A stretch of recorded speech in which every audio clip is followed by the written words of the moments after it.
Il fait apparaître l'invisible, joue avec les ombres et révèle la lumière. Pour raconter le monde, Maxime commence toujours par noircir la page. Puis à coups de gomme et de patience, il fait émerger les formes, comme cette abeille, née d'un simple fond noir. Je commence à faire des contrastes en travaillant avec différents outils, donc des estompeurs, même des beauty blenders qui servent normalement à se maquiller pour estomper, etc.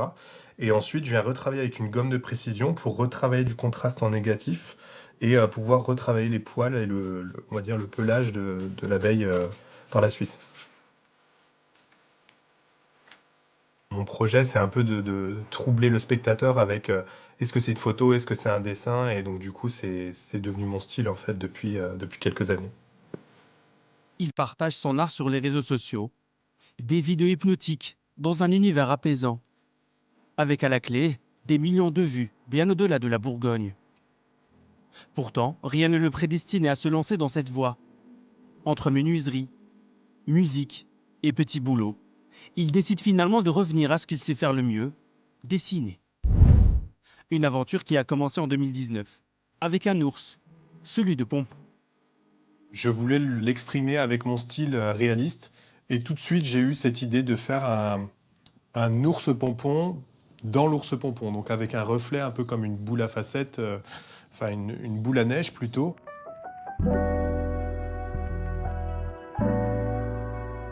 Ça m'a fait quand même beaucoup de visibilité, et donc du coup, beaucoup de personnes achetaient la reproduction sans savoir que c'était un Dijonais forcément qui l'avait réalisé.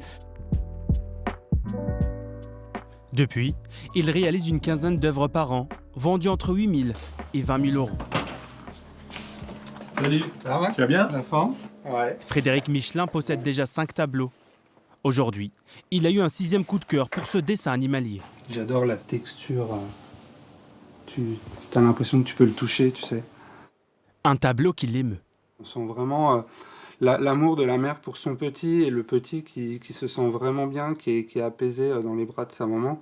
Et puis en règle générale, on sent l'émotion qui est retranscrite par Maxime en fait. Des réalisations qui s'exportent jusqu'aux États-Unis. Je suis plutôt fier, ouais. C'est une belle revanche de la vie parce que, étant perdu un peu dans mon parcours plus jeune, bah, aujourd'hui, c'est une fierté de voir que mon travail peut plaire aussi à des personnes dans le monde entier. Donc, c'est une vraie reconnaissance. À 31 ans, Maxime aspire à faire encore briller son talent, toujours en noir et blanc.